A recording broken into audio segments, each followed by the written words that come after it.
नमस्कार, प्रभात साक्षी news network पर आप सभी का स्वागत है। जम्मू कश्मीर के पहलगाम में हंसते खेलते माहौल में एकाएक मातम छा जाने से हर भारतीय का दिल भर आया है। 26 पर्यटकों के मारे जाने की घटना बड़ी दुखद है, लेकिन यह देखना भी दुखद है कि इस हमले की कुछ लोग सही से निंदा भी नहीं कर पा रहे हैं।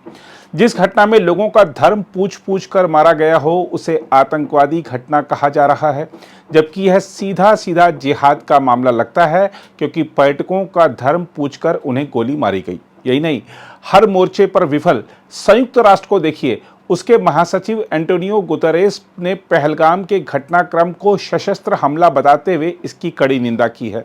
सवाल यह है कि क्या संयुक्त राष्ट्र को नहीं पता कि सशस्त्र हमले और आतंकवादी या जिहादी हमले में क्या फर्क होता है? इसके अलावा कश्मीर को लेकर अपना प्रोपेगेंडा चलाने वाला अंतर्राष्ट्रीय मीडिया 26 भारतीयों की मौत पर भी अपना खेल जारी रखे हुए है। यकीन ना हो तो बीबीसी की खबर देखिए, जिसकी हेडलाइन है shock and anger after gunman kill 26 tourist in Indian administered Kashmir. क्या गनमैन और आतंकवादी या जिहादी के बीच का फर्क बीबीसी को नहीं पता है? अल जजीरा की खबर को देखिए, उसकी हेडलाइन है Kashmir attack live, India searches for gunman after 26 killed in Pahalgam. सवाल उठता है कि क्या इन मीडिया संस्थानों को यह समझाना पड़ेगा कि गनमैन या आतंकवादी अथवा जिहादी के बीच क्या फर्क होता है? इसके अलावा जो लोग कहते हैं कि आतंकवाद का कोई धर्म नहीं होता, उनसे यह भी पूछा जाना चाहिए कि आतंकवादियों के नाम एक खास धर्म से संबंधित क्यों होते हैं? जो लोग कहते हैं कि आतंकवाद का कोई धर्म नहीं होता, उनसे पूछा जाना चाहिए कि पहलगाम में मासूम पर्यटकों को उनका धर्म पूछने के बाद क्यों मारा गया, क्यों उनसे कलमा पढ़ने को कहा गया और कलमा नहीं पढ़ पाने पर उन्हें गोली मार दी गई। सवाल उठता है कि क्यों किसी पर्यटक की पैंट उतारकर यह जांचा गया कि उसका खतना हुआ है या नहीं, क्यों खतना नहीं पाए जाने पर उसे गोली मार दी गई। देखा जाए तो आतंकवाद का कोई धर्म होता हो या नहीं, लेकिन अपने आसपास के घटनाक्रमों पर ही गौर कर लें तो साफ प्रतीत होता है कि आतंकवाद से सर्वाधिक पीड़ित धर्म हिंदू है। भारत में बहुसंख्यक होने के बावजूद हिंदुओं को गोली मार दी जाती है, अपने घर से पलायन करने पर उन्हें मजबूर कर दिया जाता है। पाकिस्तान और बांग्लादेश के अल्पसंख्यक हिंदुओं की तो बात ही छोड़ दीजिए, वहां तो अब उनके अस्तित्व पर ही संकट मंडराने लगा है। पहलगाम मामले में एनआईए ने जांच का काम संभाल लिया है, लेकिन जरूरी है कि इस समूचे घटनाक्रम के पीछे मौजूद उद्देश्य को समझकर सही कार्रवाई की जाए। हमारी एजेंसियों को यह ध्यान रखना चाहिए कि आतंकवादी धर्म के आधार पर लोगों को मारकर गए हैं। हमारी एजेंसियों को इस बात का संज्ञान लेना चाहिए कि पीड़ित परिवारों ने बताया है कि आतंकवादियों ने उन पर प्रधानमंत्री नरेंद्र मोदी का समर्थन करने का आरोप लगाया है। देखा जाए तो यह सीधे सीधे भारत की चुनी हुई सरकार को चुनौती देने का मामला बनता है। बहरहाल आइए देखते हैं उच्चतम न्यायालय के वरिष्ठ अधिवक्ता और भारत के पीआईएल मैन के रूप में विख्यात अश्विनी उपाध्याय इस पूरे घटनाक्रम का कैसे विश्लेषण कर रहे हैं। कश्मीर में हिंदुओं का नरसंहार हुआ है, नाम पूछ के मारा गया है, नाम पूछने के बाद कलमा पढ़वाया गया है, लेकिन अखबार की हेडिंग है कश्मीर में आतंकी हमला। जो लोग कलमा पढ़ लिए उनके ऊपर जब डाउट हुआ तो उनका पैंट उतरवा के उनका चेक किया गया कि इनका खतना नहीं हुआ है, लेकिन हेडिंग है टेररिस्ट मास्कर।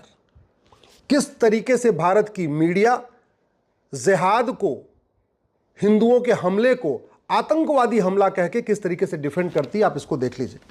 और ये कोई पहली बार नहीं हुआ है, लगातार हुआ है।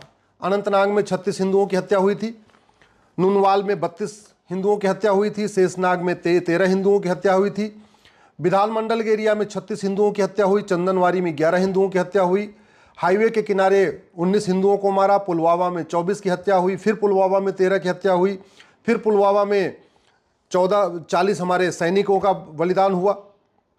असंख्य हत्याएं हो चुकी है, लेकिन जब जब हत्या होती है तो मीडिया उसको आतंकवादी हमला कह के उसको डिफेंड कर देती है। और जब मीडिया आतंकवादी कहती है तो बाद के लेखक, बुद्धिजीवी, पत्रकार, कलमकार फिर ये कहना शुरू कर देते हैं आतंक का कोई धर्म ही नहीं होता, आतंकवादी का तो कोई मजहब नहीं होता। जबकि सच्चाई है कि पूरी दुनिया में जितने आतंकवादी संगठन है, अगर हम उनको नाम देख लीजिए तो नाम से पता चल जाएगा कि आतंकवाद का मजहब होता है कि नहीं, आतंकवादी संगठनों का मजहब होता है कि नहीं। और अगर आतंकवादी का मजहब नहीं होता है तो कहीं आके भीड़ में गोली चलाते, नाम पूछ के क्यों गोली मार रहे थे, जो कलमा नहीं पढ़ पाया उसको क्यों गोली मारे, जिसका खतना नहीं हुआ था उसको क्यों गोली मारे।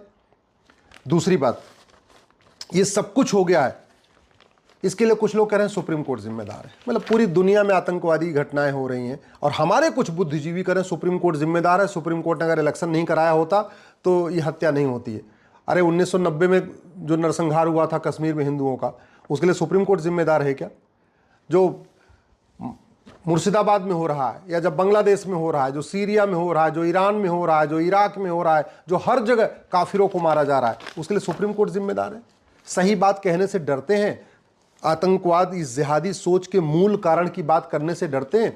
जिहादी जो सोच है ये कहाँ से निकल रही है वो नहीं बात करेंगे। कभी ये जिम्मेदार, कभी वो जिम्मेदार, कभी सिक्योरिटी जिम्मेदार, कभी हमारे सेना के जवान जिम्मेदार, कभी पुलिस वाले जिम्मेदार, कभी कोई, मतलब इस तरीके की करके इसको पूरा डाइवर्ट कर देते हैं।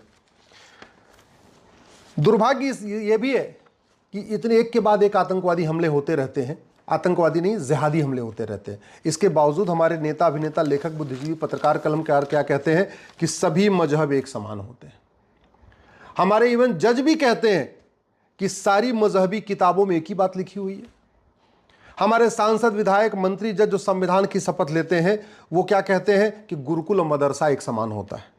संविधान की शपथ लेने वाले कहते हैं वेद, पुराण, बाइबल, कुरान एक समान होता है। संविधान की शपथ लेने वाले सांसद, विधायक, मंत्री, जज क्या कहते हैं कि आतंकवादी का कोई मजहब नहीं होता। और कवि क्या बोलते हैं, लेखक क्या बोलते हैं, मजहब नहीं सिखाता आपस में बैर रखना। और कुछ तो और भी बोलते हैं, कुछ बात है कि हस्ती मिटती नहीं हमारी हस्ती मिट रही है, हमारी बस्ती मिट रही है। अफगानिस्तान से हस्ती और बस्ती मिट गई, पाकिस्तान से हस्ती और बस्ती मिट गई, मालदीव से हस्ती बस्ती मिट गई, बांग्लादेश से हस्ती बस्ती मिट गई, भारत के 9 राज्यों से हस्ती और बस्ती मिट गई, भारत के 800 जिलों में से 200 जिलों में हस्ती और बस्ती मिट गई, 6000 तहसीलों में से 1500 तहसीलों में हस्ती और बस्ती मिट गई, भारत के बॉर्डर पे जो 300 तहसीलें उनमें 300 की 300 तहसीलों में हस्ती और बस्ती मिट गई। फिर भी हमारे कवि, हमारे कहानी करने वाले, हमारे यूट्यूबर, हमारे लेखक, बुद्धिजीवी कहते हैं कुछ बात है कि हस्ती मिटती नहीं हमारी। कुछ तो ऐसे भी कहते हैं कि सभी मजहब शांति सिखाते हैं, सभी मजहब आपसी भाईचारा सिखाते हैं, सभी मजहब जो है आपस में प्रेम सिखाते हैं। अगर प्रेम सिखा रहे होते तो हिंदू ही क्यों मारे जाते? ये इस पे कभी चर्चा नहीं होती। एक बात और ये भी है, हमारे वेद, हमारे पुराण, हमारे उपनिषद, हमारे गीता, हमारे रामायण में लिखा हुआ है व्यक्ति का स्वभाव, व्यक्ति का व्यवहार इस बात पे निर्भर करता है कि बचपन में वो बच्चा आंखों से क्या देखता है, नाक से क्या सूंघता है, मुंह से क्या खाता है और कान से क्या सुनता है। हमारे आज़ादी वाला जो गैंग है, जो संविधान की दुहाई देके कहता है सभी लोगों को कुछ भी खाने का अधिकार, कुछ भी देखने का अधिकार, कुछ भी सोचने का अधिकार, कोई भी किसी भी तरीके की फिल्म बनाने का अधिकार, किसी भी तरीके का सीरियल बनाने का अधिकार, कुछ भी पढ़ाने का अधिकार, ये जो है ना, ये हमें विनाश की तरफ ले जा रही है। इंद्रिय नियंत्रण की बात नहीं हमारे स्कूलों में, अष्टांग योग हमारा सिखाया नहीं जाता, कुटुंब प्रबोधन है नहीं, वसुधैव कुटुंबकम है नहीं, सिखिज्म, जैनिज्म, बुद्धिज्म और हमारे वेद, पुराण, गीता, उपनिषद में क्या लिखा है वो पढ़ाया नहीं जा रहा है। और हो क्या रहा है, मजहब के आधार पर विभाजन हुआ था, फिर भी मजहब के आधार पर नियम कानून चल रहा है। मजहब के आधार पर विभाजन हुआ 1947 में, फिर भी मजहब के आधार पर वक्फ बोर्ड, वक्फ ट्रिब्यूनल चल रहा है।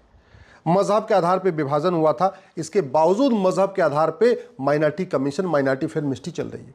मजहब के आधार पर विभाजन हुआ था, इसके बाद भी मजहब के आधार पर स्कूल, कॉलेज, कोचिंग खुल रहे हैं। मजहब के आधार पर लोन, वजीफा दिया जा रहा है, मजहब के आधार पर आरक्षण दिया जा रहा है। मुगलों ने 1000 मदरसा खोला था अपने 500 साल के गुलामी के शासन में, और यहाँ संविधान लागू होने के बाद 3 लाख मदरसे खुल गए। अंग्रेजों ने 200 साल के शासन में 1000 मिशनरी स्कूल खोला था, पिछले 75 साल में 3 लाख मिशनरी स्कूल खुल गए। तो ये जो कुछ हो रहा है इसके लिए कोई और जिम्मेदार नहीं, संविधान की शपथ लेने वाले जिम्मेदार हैं, जिनको लगता है कि सभी धर्म एक समान होते हैं, सभी पंथ एक समान होते हैं, सभी किताबें एक समान होती हैं, सभी मजहब एक समान होते हैं, सबकी सोच एक समान होती है। बड़ी सीधी सी बात है भैया, अगर बचपन में ही बच्चा हिंसा देखेगा, जानवरों की हत्या देखेगा और उससे हत्या करवाई भी जाएगी, उसके अंदर प्रेम नहीं आएगा, उसके अंदर भावना नहीं आएगी, उसके प्रति दूसरों के प्रति अहिंसा का भाव नहीं आएगा, वो तो बचपन में हिंसक हो जाएगा। और इस पूरी सोच का सबसे बड़ा कारण है जो दिन में 5 बार वो सुनता है। क्या सुनता है? ला इलाहा इल्लल्लाह, अल्लाह के अलावा कोई इबादत योग्य नहीं है। इसका मतलब क्या हुआ? ब्रह्मा, विष्णु, महेश इबादत योग्य नहीं है। इसका मतलब क्या है?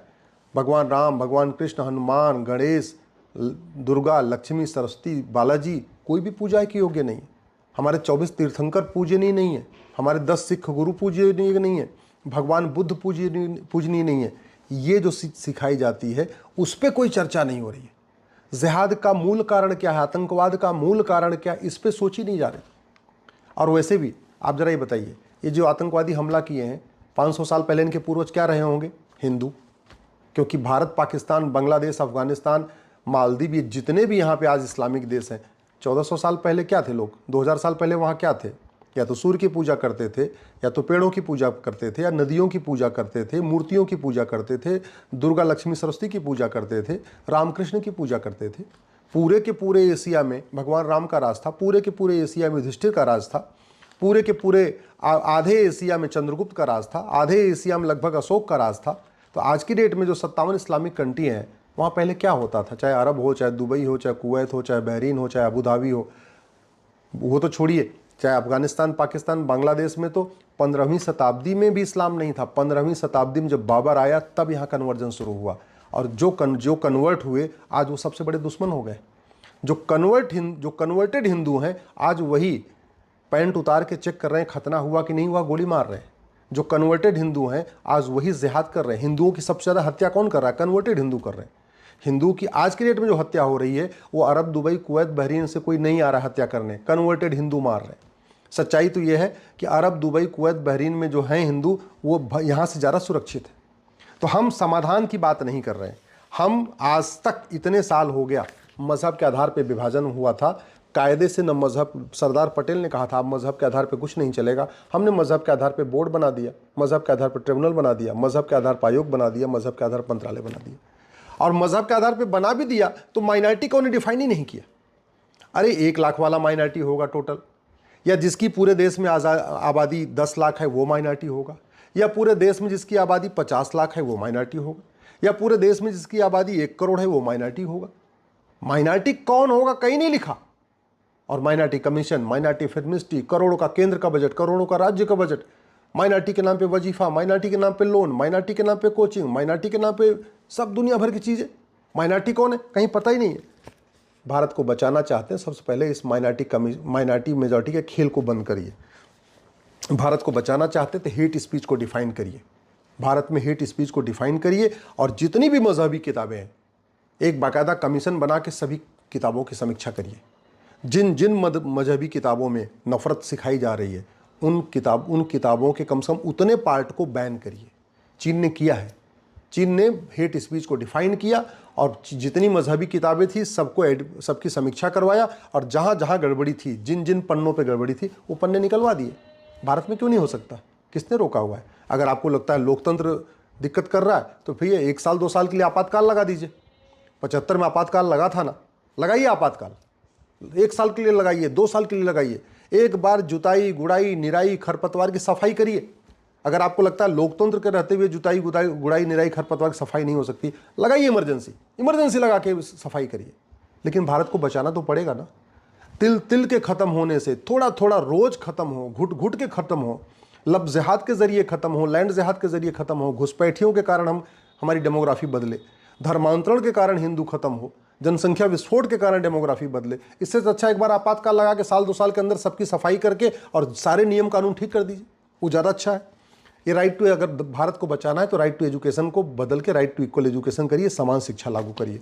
भारत को बचाना है, गुलामी के जितने हमारे मठ मंदिर तोड़े गए थे, सीधे एक कानून बनाइए, प्लेस ऑफ वर्शिप एक्ट की जगह सीधे एक कानून बनाइए, सबको वापस ले लीजिए। अगर भारत को बचाना चाहते हैं तो एंशिएंट मोनूमेंट एक्ट जो बना है इसको बदलिए, सारे गुलामी के नाम एक साथ मिटा दीजिए। अगर भारत को बचाना चाहते हैं तो हिंदुओं को कम से कम त्रिशूल, तलवार, भाला, गड़ासा, जो हमारे देवी देवताओं के शस्त्र हैं, उनको रखने की इजाज़त दीजिए। ये आर्म्स एक्ट ने हिंदुओं को निहत्था बना रखा है। भारत को बचाना चाहते हैं तो जो भारत में जिहाद की फंडिंग आ रही है हवाला के ज़रिए, इस फंडिंग को बंद करने के लिए ये मनी लॉन्ड्रिंग एक्ट को बदलिए। भारत को बचाना चाहते हैं तो लब जिहाद, लैंड जिहाद, धर्मांतरण, घुसपैठ, इसको जो है राष्ट्र की सुरक्षा के लिए खतरा घोषित करिए और सारे डीजीपी से कहिए एनएसए लगाना शुरू करें। भारत को बचाना चाहते हैं तो लब जिहाद, लैंड जिहाद, धर्मांतरण, घुसपैठ और को अनलॉफुल एक्टिविटी डिक्लेयर करिए और सबके खिलाफ यूएपीए लगाने के लिए आदेश करिए। भारत को बचाना चाहते हैं तो जो विदेशी फंडिंग के लिए कांग्रेस ने 2010 में FCRA कानून बनाया था, इस कानून को ख़त्म करिए। विदेशी फंडिंग जब तक आती रहेगी तब तक ये समस्या बनी रहेगी। भारत को बचाना चाहते हैं तो जो अंग्रेज़ों ने 1894 में लैंड एक्विजिशन एक्ट बनाया था, उसके कारण जो 99 साल की लीज़ पे ज़मीनें बांटी गई थी, वो सबकी लीज़ पूरी हो गई है। जो इस कानून के अंतर्गत लीज़ पे ज़मीनें दी गई थी और जिनकी लीज़ पूरी हो गई, सबको वापस लीजिए।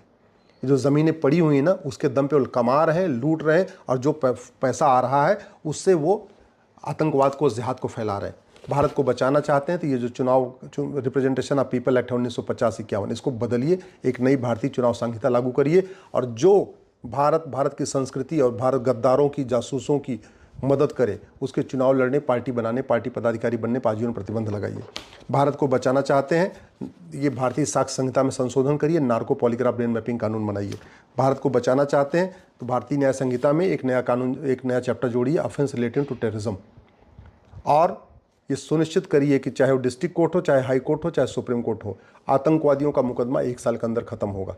और ये हो सकता है, करना केवल इतना पड़ेगा, झूठी गवाही को गंभीर अपराध घोषित करना पड़ेगा, नार्को पॉलीग्राफ ब्रेन मैपिंग कानून बनाना पड़ेगा। आतंकवादियों को पकड़िए, उसको narco polygraph brain mapping test करिए, और उसी टेस्ट के आधार पर जो रिपोर्ट आए सीधे फांसी उठा के दे दीजिए। और फांसी भी सार्वजनिक, छुपी छुपाई तरीके से नहीं, सीधे जनता को बुला के 10-20 हज़ार लोगों के बीच में फांसी दीजिए, 10-20 हज़ार लोगों के बीच में गोली मारिए, तब भारत सुरक्षित होगा। भारत को बचाना चाहते हैं तो 1861 का पुलिस एक्ट बदलिए, नया 1 नेशन 1 पुलिस कोड लागू करिए। भारत को बचाना चाहते हैं तो भारत में ड्रग जिहाद को बंद करिए। ये NDPS एक्ट कभी ड्रग स्मगलिंग को रोक नहीं पाएगा, और अगर ड्रग जिहाद नहीं रुका, ड्रग स्मगलिंग नहीं रुकी, तो सारा पैसा जो ड्रग का आ रहा है ये सीधे सीधे जिहाद के काम आएगा। ये सिटीजनशिप एक्ट सड़ गया है, आज तक किसी भी जिहादी की नागरिकता खत्म नहीं हुई, इस कानून को बदलना पड़ेगा। ये जो जिहादियों की फंडिंग होती है, काले धन से होती है। काला धन क्यों जनरेट हो रहा है? क्योंकि हमारा ब्लैक मनी वाला कानून महा घटिया है। ये जो पूरा इनका बेनामी लेन देन चल रहा है, वो क्यों चल रहा है? क्योंकि हमारा कानून घटिया है। तो अगर भारत को बचाना है, भारत की संस्कृति को बचाना है, घुसपैठ क्यों हो रही है? क्योंकि फॉरेन एक्ट हमारा सड़ा हुआ है, महा घटिया है। घुसपैठियों, उनके मददगारों के खिलाफ घुसपैठियों और उनके मददगारों की 100% संपत्ति जब्त करने, नागरिकता खत्म करने और आजीवन कारावास, फांसी देने के लिए कानून बनाइए। भारत की कुरीतियों और कुप्रथाओं को खत्म करने के लिए जितने भी मजहब के आधार पर कानून बने हैं, सबको बदलिए, एक नया यूनिफॉर्म सिविल कोड लागू करिए। जब तक गुलामी के नाम नहीं हटेगा, गुलामी का निशान नहीं हटेगा, गुलामी की कुरीतियाँ खत्म नहीं होंगी, गुलामी की कुप्रथाएं खत्म नहीं होंगी, गुलामी की पुलिस व्यवस्था नहीं बदलेगी, गुलामी की न्यायिक व्यवस्था नहीं बदलेगी, गुलामी की प्रशासनिक व्यवस्था नहीं बदलेगी, तब तक देश सुरक्षित नहीं होगा। मात्र 5 साल के अंदर भारत को सुरक्षित बनाया जा सकता है, लेकिन उसके लिए केवल और केवल नियम कानूनों को बदलना होगा। जब तक पुलिस व्यवस्था, प्रशासनिक व्यवस्था, शिक्षा व्यवस्था, चुनाव व्यवस्था, न्यायिक व्यवस्था नहीं बदलेगी, जब तक election reform, police reform, judicial reform, tax reform, administrative reform नहीं होगा, तब तक भारत सुरक्षित नहीं होगा। ऐसे ही चलता रहेगा, जिहाद चलता रहेगा, मजहबी उन्माद चलता रहेगा, घुसपैठ चलती रहेगी, धर्मांतरण चलता रहेगा, हम लगातार घटते रहेंगे, हम लगातार कटते रहेंगे। समाधान कठोर कानून, शिक्षा में संस्कार होगा, कानून का खौफ होगा, तब भारत बचेगा। नहीं तो देखते देखते जैसे अफगानिस्तान से हिंदू खत्म हो गए, पाकिस्तान से हिंदू खत्म हो गए, मालदीव से हिंदू खत्म हो गए, बांग्लादेश से हिंदू खत्म हो गए, भारत के 9 राज्यों से हिंदू खत्म हो गए, 200 जिलों से हिंदू खत्म हो गए, 1500 तहसीलों से हिंदू खत्म हो गए, बाकी जगह से भी हिंदू खत्म हो जाएंगे। अगर आप भी लेना चाहते हैं देश दुनिया की तमाम जानकारी, तो आज ही सब्सक्राइब करें हमारे चैनल को। साथ ही नीचे दिए बेल आइकन को जरूर दबाएं ताकि हर अपडेट आप तक पहुंच सके।